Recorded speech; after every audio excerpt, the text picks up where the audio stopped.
السلام عليكم ورحمة الله وبركاته. رجعت لكم اليوم بفيديو جديد. بفيديو اليوم رح يكون أسماء الفنانين العرب الحقيقية. بس قبل ما أبدأ الفيديو حطوا لايك إذا مو حاطين، واشتركوا بالقناة إذا مو مشتركين، وفعلوا الجرس إذا مو فعلين، وخلونا نبدأ بالفيديو. فيديو اليوم كما أخبرتكم رح يكون أسماء الفنانين المصريين. أغلب كل الممثلين اللي سويتهم في فيديو اليوم كلهم مصريين. إذا حابين أسوي أسماء الفنانين العرب بشكل عام، لبنانيين، سوريين، سعوديين، واكتبوا لي بخانة التعليقات.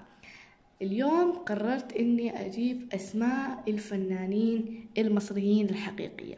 طبعا مو كل فنان اسم اللي مشهور به يكون اسمه الحقيقي، في فنانين بيكونوا غيروا أساميهم عشان يتميزوا عن الباقيين. فخلونا نبدأ بأول فنان نعرف إيش اسمه الحقيقي. أول فنانة واللي هي الفنانة فيفي عبدو. الفنانة فيفي عبدو اسمها الحقيقي عطيات عبد الفتاح عبدو.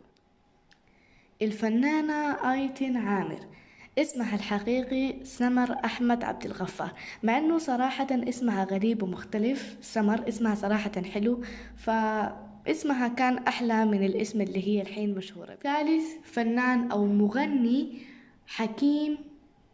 الفنان أو المغني حكيم اسمه الحقيقي عبد الصمد كامل. الفنانة مي عز الدين أنا انصدمت لما عرفت اسمها الحقيقي، لأنه ما كنت متوقع أبدا أنه مي عز الدين يكون عندها اسم آخر أو يكون اسمها الحقيقي اسم ثاني. مي عز الدين اسمها الحقيقي مهتاب حسين عز الدين، فهي اختصرت زي اسمها لأنه اسمها صراحة طويل مهتاب، فاختصرت الاسم وخلته مي عز الدين. خامس فنانة سوسن بدر. مين ما بيعرف الفنانة الكبيرة سوسن بدر؟ سوسن بدر اسمها الحقيقي سوزان أحمد بدر عندنا، واللي هي الممثلة إيمي سمير غانم. إيمي سمير غانم أنا جدا بحب شخصيتها، بحسها مرحة ودمها خفيف جدا، وكمان بحب الفنانة دنيا سمير غانم، بحب طريقة تمثيلها. بس انصدمت لما عرفت اسم إيمي الحقيقي واللي هو أمل سمير غانم.